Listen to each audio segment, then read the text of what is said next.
Muy buenos días. Que el Dios de la vida siga glorificado en cada una de las actividades que desarrollamos. Apreciada comunidad, sigo con el compromiso académico que me he impuesto de cara a este proceso tan mencionado, tan connotado, el adelantado en contra del senador Álvaro Uribe Vélez. Sigo en esa dirección con mayor razón cuando ya hoy conocemos que en el día de ayer la Corte Suprema de Justicia en pleno se pronunció sobre cuál tenía que ser la ley aplicable una vez la Sala de Instrucción dejó de aplicar la Ley 600 de 2000 y remitió la actuación a la Fiscalía General de la Nación. Dijimos, y así se ha acogido por la Corte Suprema de Justicia, que la ley aplicable hacia futuro es la 906 del año 2004.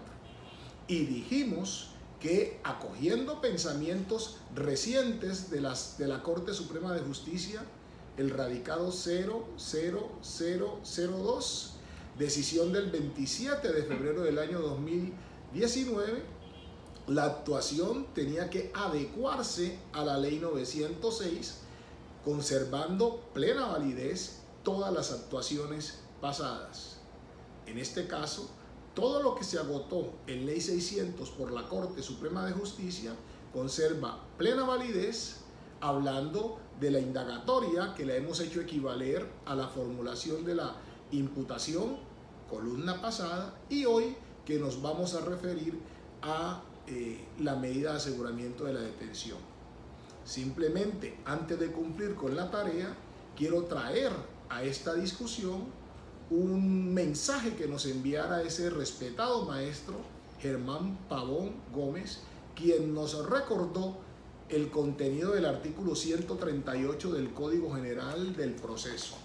Con él hemos aprendido los efectos de la declaración de falta de jurisdicción o competencia en el Código General del Proceso. Y dice el artículo 138, cuando se declara la falta de jurisdicción o la falta de competencia por el factor funcional o subjetivo, lo actuado conservará su validez y el proceso se enviará de inmediato al juez competente. Esta importante cita de ese respetado maestro termina recogiendo todos los que han sido pensamientos de la Honorable Corte Suprema de Justicia, entre los que se han citado el radicado 44.732 del año 2014, el 44.845 de 2014, el 44.853 de 2015 y el 48 y el 35.059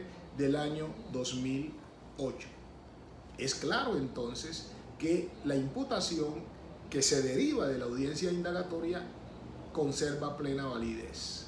Como tiene que conservar plena validez la medida de aseguramiento de la detención preventiva que fuera impuesta por la Sala de Instrucción de la Corte Suprema de Justicia. Primero, por lo que hemos apuntado, la competencia de la Corte Suprema de Justicia está debidamente sustentada y regulada. Se la dan los artículos 186 y 235 de la Constitución. Y a pesar de los hechos ser ejecutados en el año 2018, la Ley 600 de 2000 es la aplicable porque así lo estableció el artículo 533 de la Ley 906 del año 2004, norma que, como ya lo dijimos, fue declarado exequible, ya no admite discusión, por la Corte Constitucional con la sentencia C-545 de mayo 28 del año 2008. En ese sentido, entonces, estando vigentes, uno, la imputación se recoge de la indagatoria y la medida de aseguramiento, entro a explicar por qué en todo caso la medida de aseguramiento tal y cual como se impone en la ley 906 se encuentra regulada en la ley 600, que fue lo que hicieron los magistrados de la Sala de Instrucción. Ustedes, miembros de la comunidad, pueden hacer un recorrido con el suscrito. En Ley 600 de 2000 y en lo concreto del caso que nos ocupa, es un juez de la República el que impone la medida de aseguramiento.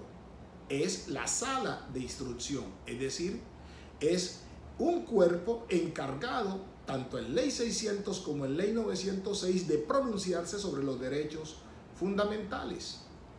Esto lo podemos observar nosotros cuando revisamos, como ya lo hicimos, la ley, los artículos 186 y 235 y los acoplamos a la ley 900, a la ley 600 de 2000. En este caso, miren por favor, miembros de la comunidad, los artículos 354 al 357.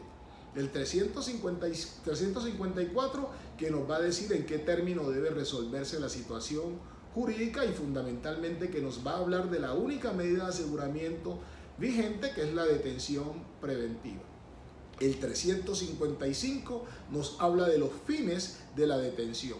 Y hablándonos de los fines de la detención, trae como uno de los fines la obstrucción a la justicia, que fue la base que utilizó la Corte Suprema de Justicia. El artículo 356 nos establece los requisitos sustanciales para producir una medida de aseguramiento y nos dice que existan al menos 2 indicios graves que comprometan la responsabilidad. Y si miramos el 357 numeral primero, ahí nos dice que cuando la pena señalada para el delito sea igual o superior a 4 años, procede la detención preventiva, parágrafo del 357, sustituible por detención domiciliaria.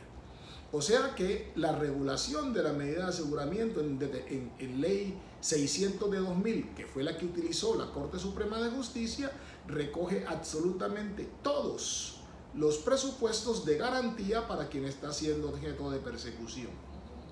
¿Qué pasa en la Ley 906? La comunidad me sigue. Lo primero que revisamos es el artículo 306. A solicitud de la Fiscalía, ante un juez, es que se provoca la discusión de la medida de aseguramiento. El 307 nos establece cuáles son las medidas de aseguramiento y el literal A, numeral primero, trae la privativa de la libertad en reclusión y el numeral 2 trae la detención preventiva en el domicilio. Si miramos el 308, en el artículo 308 se establecen los presupuestos para imponer una medida de aseguramiento. Y ahí, ¿qué es lo que se nos reclama? Ahí se nos reclama que el juez de los elementos materiales probatorios, evidencia física y o de la información legalmente obtenida, pueda inferir razonablemente que la persona que es objeto de persecución del señalamiento es autor o partícipe. Y dice la disposición que también se establezca que exista comportamiento delictivo y además que se cumpla uno de los siguientes requisitos. El primer requisito es que existe el riesgo de obstrucción a la justicia. Concepto el de obstrucción a la justicia que lo encontramos definido en el artículo 309 de esa ley 906 y de la cual se infiere que cuando existe el temor de que la persona que es objeto de la persecución pueda seguir ejecutando actos de manipulación del material probatorio, se puede concluir que lo aconsejable es apartarlo de la sociedad, sea en su casa de habitación, como en este caso, o sea en un centro de reclusión. ¿Y cuándo procede la medida de aseguramiento de la detención preventiva? Allá el artículo 313, en el numeral segundo, lo establece y dice cuando el comportamiento delictivo tiene señalada una pena que en su mínimo es igual o superior a 4 años. O sea, comunidad, que si nosotros hacemos un paralelo entre la ley 906 y la ley 600 en lo que guarda relación con los presupuestos para imponer la medida de aseguramiento, encontramos que los presupuestos son exactamente idénticos. Pena mínima, 4 años. Que existan en ley 600 pruebas, en ley 906 medios de conocimiento. La impone un juez de la República y deben cumplirse con unos fines constitucionales, en este caso el de obstrucción a la justicia que se ha definido.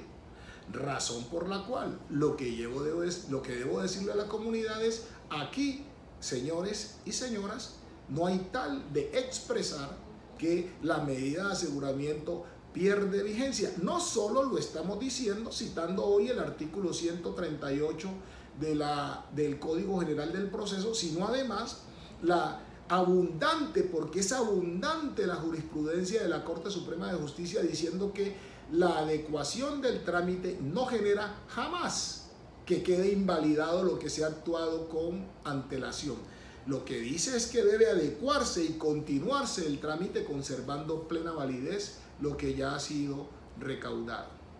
Así, miembros de la comunidad, lo que les puedo aportar hoy es que no hay temores frente a que se vaya a invalidar toda la actuación, lo que sería sumamente perjudicial no solo para las víctimas, sino para la persona que está siendo objeto de la persecución y para la propia sociedad que está expectante, esperando decisiones que puedan tomarse. ¿Cuál es la opción que se tiene de la libertad? En Ley 906, esa opción está establecida en el artículo 318. Lo que deberá intentarse es la revocatoria de la medida de aseguramiento. Esa revocatoria implicará que se aporten por parte de quien la promueve elementos nuevos. Diríamos, elementos materiales probatorios, evidencia física o información legalmente obtenida nueva, que no haya sido objeto del debate que se tenía en la Corte Suprema de Justicia. La otra opción está consagrada en el artículo 317, numeral cuarto, y la posibilidad que ahí se abre es que se conceda libertad, una que llamaríamos en forma provisional mientras se desata el trámite. Creo de esta forma seguir contribuyendo hacia nuestra sociedad para que conozca cuáles son las situaciones que se generan por el cambio de normatividad, que en este caso no invalidan lo actual.